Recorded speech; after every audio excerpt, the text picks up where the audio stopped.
Hi, I'm Richard Brown, and I'm a philosopher, an early morning rising philosopher. I'm about to head out to the skate park here in a little bit, but I've been meaning to get to something that's been going on here. So if you're hanging around on the philosophy internet, you may have noticed Mind Chat, the discussion series with Philip Goff and Keith Frankish. Some guys that I know, really good philosophers, good people, I would say, actually. And I've had both of them on my podcast, Consciousness Live. I think I even had them on together once. Yeah, I think I did. And anyway, so they have Mind Chat, which I really quite enjoy. If you don't know about Mind Chat, you should definitely be checking it out. It's a great podcast, very entertaining. And so they recently had the physicist Sean Carroll on, and I've been meaning to check it out. So I started to, and then I had a bunch of thoughts about it. So I figured, okay, let's try to get some of these straight. But let me go ahead and let's watch part of it right here. I don't know exactly where to start this, where they start talking about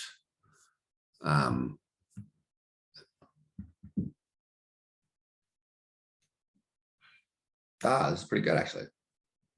I could have done a spit take when I first heard that. The zombie argument for physicalism.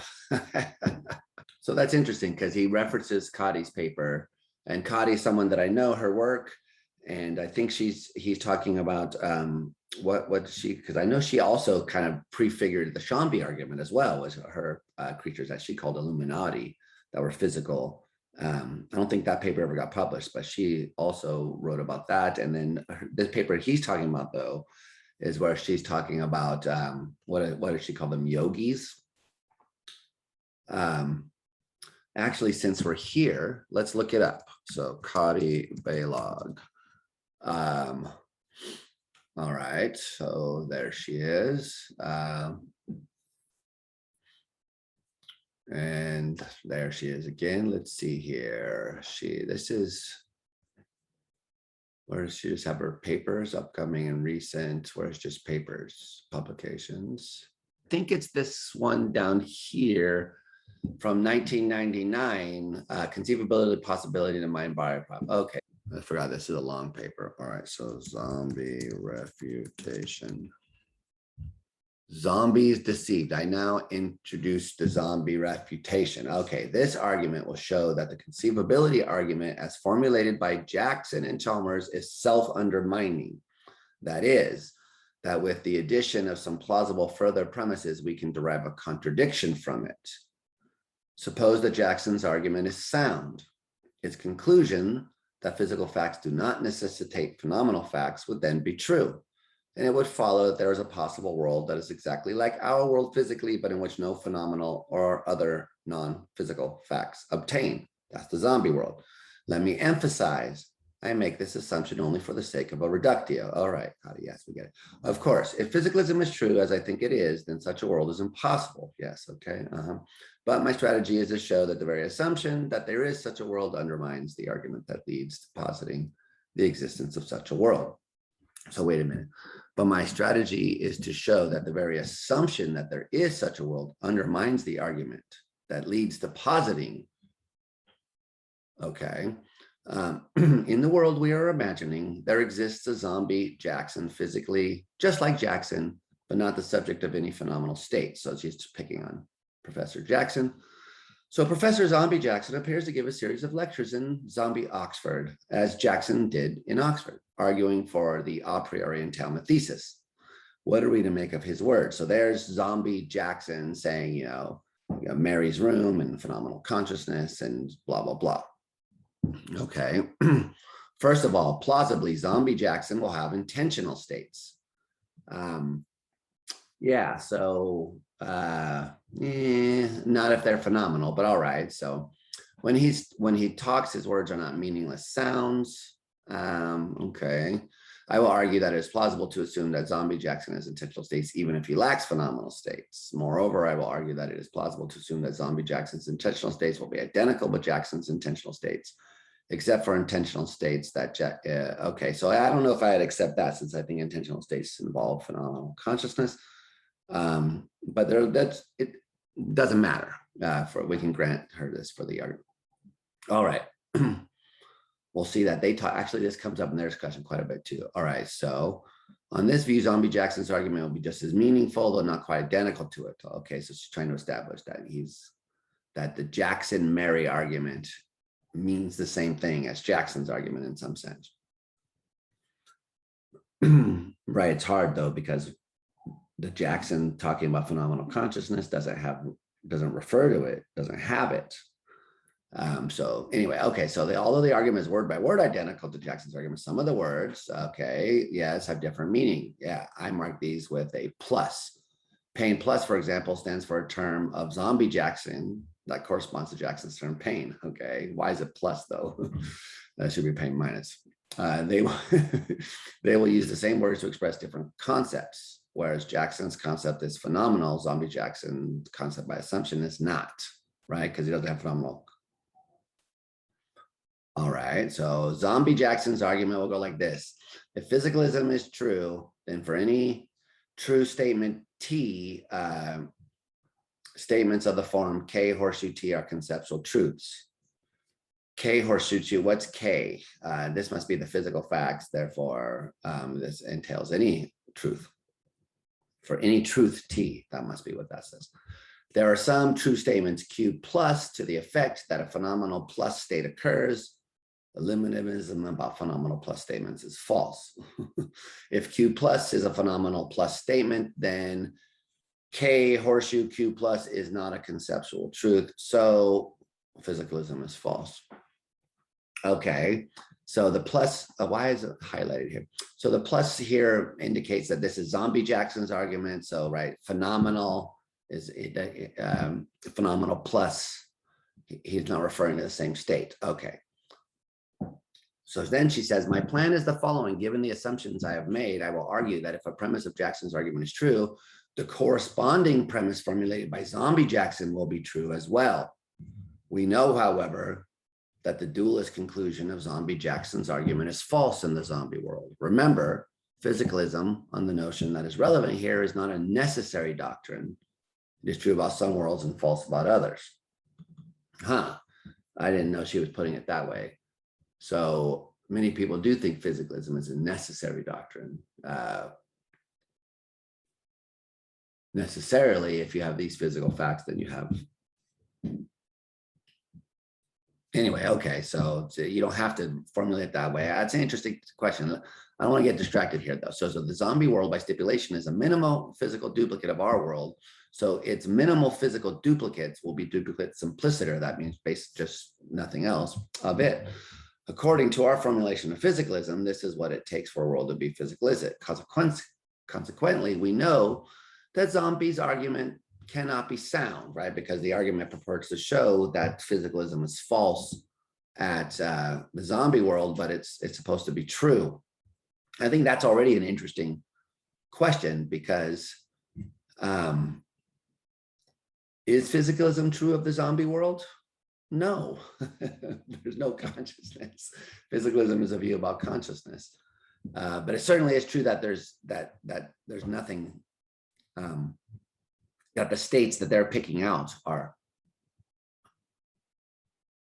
physical, right? So that the argument here that there's something non-physical at the zombie world fails. I think that's really what we mean here. Okay.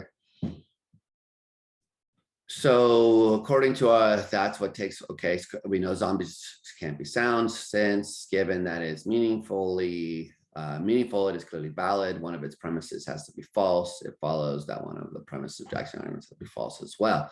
I don't know, the argument seems sound to me. Physicalism is false at that world, but it's these plus statements that make it this way, because there are some true statements Q plus to the effect that a phenomenal plus state occurs. And I guess at the zombie world, there are some true statements on the way she's formulating it to the effect that, you know, I'm in pain. The zombie says, I have a headache. And it's true that they have that statement is true because they're using these plus concepts. Yeah, I find that strange. Okay, interesting. So let's go on though. This plainly amounts to a reductio of Jackson's argument. It turns out that it is possible to derive a contradiction from Jackson's original premise taken together with a few plausible additional assumptions. I will argue that these assumptions are indeed plausible. Okay, yeah, so the contradiction is that at the zombie world, physicalism is false, but physicalism is clearly true there. That's supposed to be the contradiction. So the zombie world entails the contradiction that at the zombie world, physicalism is false, but at the zombie world, physicalism is supposed to be true. Is that the right contradiction? Am I getting it right?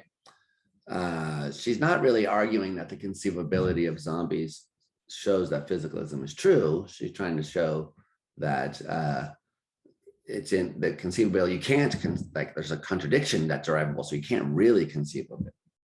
So maybe that's similar in that sense, because following it through shows that physicalism is true. Okay, so which premise? So she thinks it's this premise, the a priori entailment thesis. See, my strategy was always to just grant that and not to argue about the a priori entailment thesis. Even if you think it's false, grant it to them and then try to show that there's a contradiction. Okay, what are the assumptions? Okay, share most of their intentional states. So that's assumption one. Jackson and zombie Jackson share most of their intentional states. I think Philip kind of objects to this in the discussion over there at my chat. Assumption two, those concepts of zombie Jackson that correspond to Jackson's phenomenal concepts will refer in the zombie to some physical state of the zombie. Aha, yeah, okay. And assumption three, a prioricity for thought supervenes on the conceptual world. Okay, so that one, this really is the one I guess I was objecting to, because the concepts of zombie Jackson correspond to that correspond to Jackson's phenomenal concepts. What are we supposed to be taking them to refer to?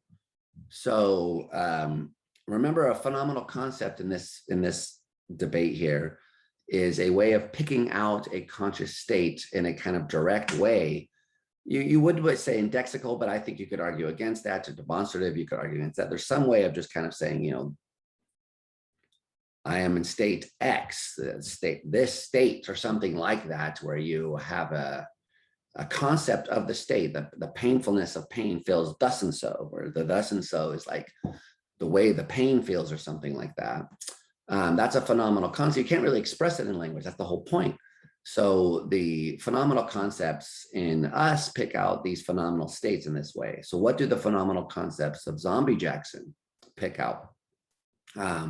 So her assumption here is that they pick out some physical state of the zombie, right? So the zombie has some state of itself, which it is picking out.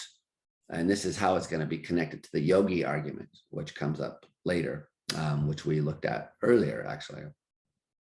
So the yogi argument is trying to show that you can conceive of a creature that picks out some state in this direct way, but it's not a phenomenal state. That's what she's trying to argue there. Now it's clear. Now that makes sense to me. Okay, but anyway, so the assumption here is that the state's going to refer to that state, whereas I think, yeah, that zombie Jackson's phenomenal states is meant to refer to the phenomenally conscious state and not to some physical state. Let's see what her argument for assumption two is here. Assumption two, where is it? Let's see. On assumption two, we get premise 2 star. That is the claim that eliminativism about phenomenal plus properties is false. So one might also object to assumption 2, that is the claim that zombies term pain plus refers to a physical state of the zombie. There are 2 ways in which assumption 2 could be false. First, if pain plus referred to non-physical phenomenal pain, a property alien to the zombie world. Second, if pain plus referred to nothing. She's 43, strictly is another way in which assumption 2 could turn out to be false if pain plus referred to a physical state that could not be instantiated by zombies. Yeah, but that is a very unlikely scenario. I'm going to deal with it when I give support to assumption 2. Either of these scenarios would be damaging to my argument. If Zombie Jackson's term pain plus referred to pain, then premise 2 star would be false. Yes, exactly. Since all phenomenal plus statements would be false in the zombie world. I think that's the whole point of the zombie world, is that, well, phenomenal statements are false. But what Kati Balog is doing here is considering the statement of the zombie, not our statement. So the statement evaluated, if you like to think about the possibility of in the two-dimensional framework developed by David Chalmers, then you can take any given possible scenario or world and think about it in one of two ways. You can think about it as taking the actual world as kind of granted and anchoring our concepts and terms, and then saying, okay, given that use of the words and the way things turned out, is it conceptually or possible that the world turned out like that or this? So is water H2O? Well, given what we know about the world, water is H2O. So can you conceive of a world where that stuff is not H2O? No, because we're thinking about this world as being given in a certain way and then asking what can be changed. Whereas a different way of doing things would be saying, okay, so could you find yourself in a world that had stuff that looked like water but wasn't H2O? That seems clearly conceivable. That's not conceiving, taking the water in the way that we use it, referring to the stuff around here, but taking it to mean, oh, stuff that behaves in a similar way or something like that. So the zombie argument traditionally is using our terms, consciousness, pain, and saying, is there a world where there are creatures that are physically like us, but which don't, where those statements are false, where it's, I have a headache is false at that world, where there's a creature that says, you know, I have a headache. But the way that we're interpreting the words is from our point of view, that they pick out consciousness. So what Balog is here doing is asking from the zombie's point of view, in the zombie world, what do their words pick out? So when the zombie says, I have a pain, what is that word pain in the mouth of the zombie refer to? So if it refers to pain, like the phenomenally conscious experience of pain that we have, then what the zombie says is false. But if, as she's arguing, they are referring to some state of their mind / body, right? By pain, what they mean is the physical functional thing. So they have that. You smash them on the foot with a hammer and they jump around and say, ouch, the zombie. And it says, ouch, ouch, ouch, that hurts, I'm in pain. And she's saying, they're saying something true from their point of view, like taking their world as the actual world, instead of from our point of view, taking our world as the actual world. So taking the zombie world as the actual world, they're saying something true. Okay, so now what's the reason for thinking that? So on the first scenario, the term pain, quote, and pain plus have the same meanings. Okay, so that, remember the first scenario that she says here?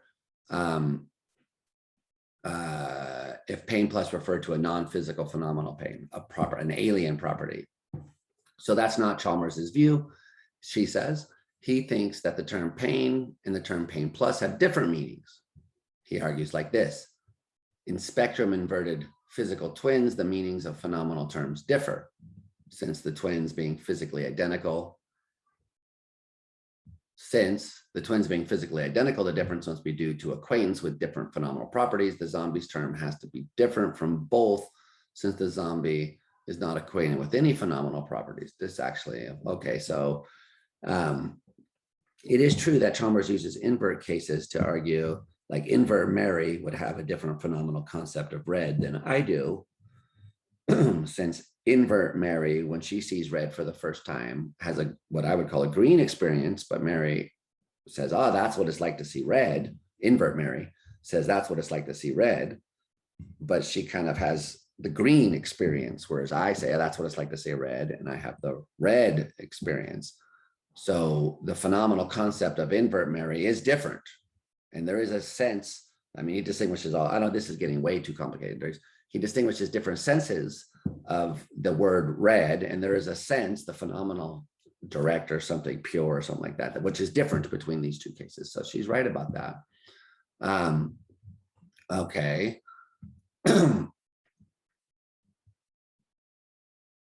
So she's saying he's sort of committed to this, but even if that is not the case, this is very implausible. So by assumption, phenomenal properties are alien to this world, the zombies world.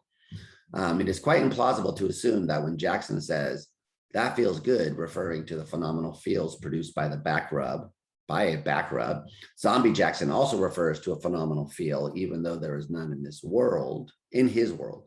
Of course, I am not saying one can never have terms that lack actual reference. The term winged, okay. Okay, so let's skip all this stuff about pain. All right, so the other objection to assumption 2 was that even if the zombie has intentional states in the general, his term pain plus, in fact, does not refer to anything. In my view, this is wrong. This position has the counterintuitive consequence that all of the zombies phenomenal plus talk lacks truth value. I know, yeah, exactly. But shouldn't it? So that's okay. This would be very uncharitable interpretation of zombies. It would imply that zombies are massively deluded about their mental life. Yeah, but aren't they? Zombies not only seem to use phenomenal plus terms to give reports about their inner states, they also seem to use them to give explanations of each other's behavior, just as we give explanations of each other's behavior in phenomenal terms. Yeah, true. Okay. This is okay. So let's see what Chalmers says, because now I forget what his response. I know he has something to say. He's got a whole list of what's nice about Chalmers, this whole thing right here. So where does he have Balog? So he says, Balog appeals to zombies in order to show that Jackson's and my anti-materialist arguments are self-defeating. She argues that a zombie can make the same arguments with true premises, but a false conclusion. Materialism is true in the zombie world and concludes that arguments are invalid. Yeah, okay, she goes, problem inference comes in blah, blah, blah. Yes, it's an interesting argument. Great. Problem is clear. Balog's parallel argument requires a zombie claim, I am conscious, is true. Otherwise, the argument doesn't get off the ground. Right, okay. Balog supports this by suggesting that the zombie's consciousness concept will pick out a physical functional property to which it is causally related, but I think it is much more plausible that the zombie's claim is false. The easiest way to see this is to consider an argument in the zombie world, perhaps between zombie Chalmers and zombie Dennett. Zombie Chalmers says qualia exists. Zombie Dennett says qualia do not exist. Balog's analysis implies that in the zombie world, zombie Chalmers is right. But this seems wrong. Surely in the zombie world, at least, zombie Dennett is right. In the zombie world, Dennett is right that there are no qualia. Okay, so yeah, is this basically what I was saying? Is this the same kind of objection? Interesting. So it turns on whether this is getting way down the rabbit hole. All right, so didn't this start by over here? That gives us some context here. Let's see what's going on. Now, that's the real objection. That's the real objection that Carol wants to make, is that that what the real implication of the zombie argument is that the kind of consciousness that they're talking about doesn't matter. It can't be what we're talking about in the ordinary case, because we can't detect it. It can't make a causal difference. So if you really do succeed in conceiving of zombies, then whatever it is you're conceiving of isn't what we're talking about when we talk about consciousness. That's the way I'm interpreting what's going on here. This is getting a lot longer than I expected, by the way, so I might have to stop because I do want to head out and actually do something physical. Physicalism. But the discussion here does get very interesting, because what's going on is that there's many strands that are going through the argument right here. So one is that the kind of consciousness doesn't matter if you can conceive of zombies. Now, remember, I sort of think zombies are inconceivable. So, but if you sort of bracket all that and say, well, they're prima facie conceivable, right? So let's just work in that. So they sort of seem like you can conceive of a physical duplicate that behaves in the same way as me. Does that show that consciousness in me doesn't do anything? I think the issues here are subtle. So can I conceive of a bird physical identical to this bird, flying in a different way than it does now? Yeah, I think so. Making those same motions and not flying, with the laws of physics being exactly the same as they are now, that seems harder, I guess. But maybe, so this actually, there was a discussion that I had with David Chalmers where a while ago, where I was talking about quantum mechanics. In fact, actually, let's find that real fast here. Sorry, you guys aren't looking what I'm looking. So this is from a blog post of mine from a long time ago. So this is when I was arguing that if consciousness is an M property, then it's physical. So an M property is, David Chalmers, I think they revised this language a while back ago, but basically the idea was that maybe consciousness is a property by its nature, collapses the wave function.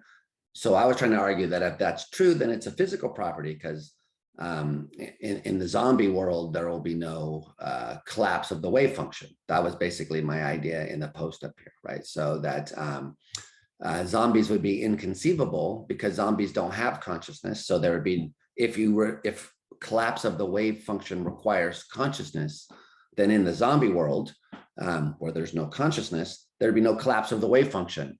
And so the zombie world wouldn't be physically identical to us. There'd have to be something else going on there.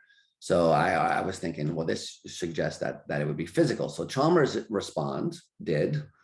he says, okay, you're right that a world where the neural correlates of consciousness collapses the wave function isn't quite a pure physical duplicate of a world where consciousness collapses the wave function.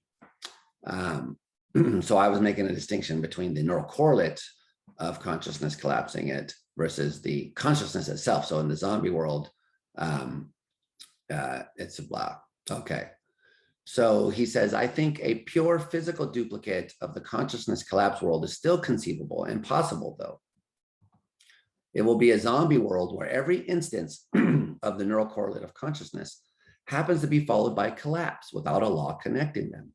Then that world will be physically just like our world, only the connection to consciousness will be different. It's a weird world with causal gaps and unexplained events, but as far as I can tell, it's perfectly conceivable. As I said in my response to Perry some years ago, and he gives the link, quote, an interactionalist dualist can accept the possibility of zombies, because Perry was trying to argue that the zombie argument really was only worked if you were an epiphenomenalist. And so he's saying, no, you could be a dualist of any kind and still think zombies are conceivable.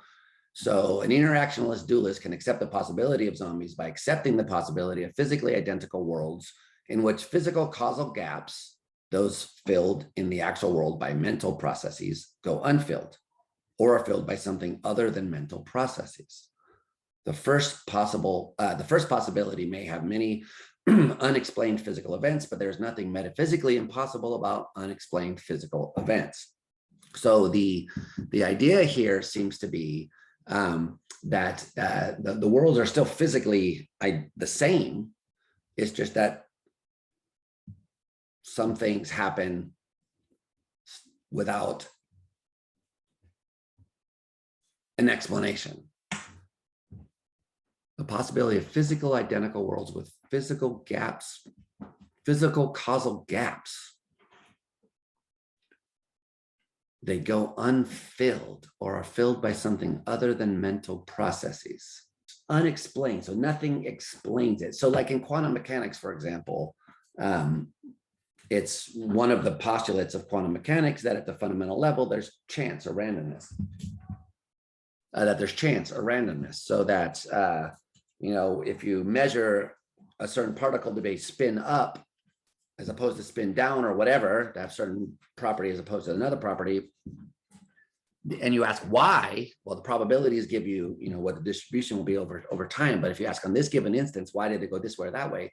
The answer is unexplained. There's no answer. So it's certainly not metaphysically impossible, but is it the same world physically?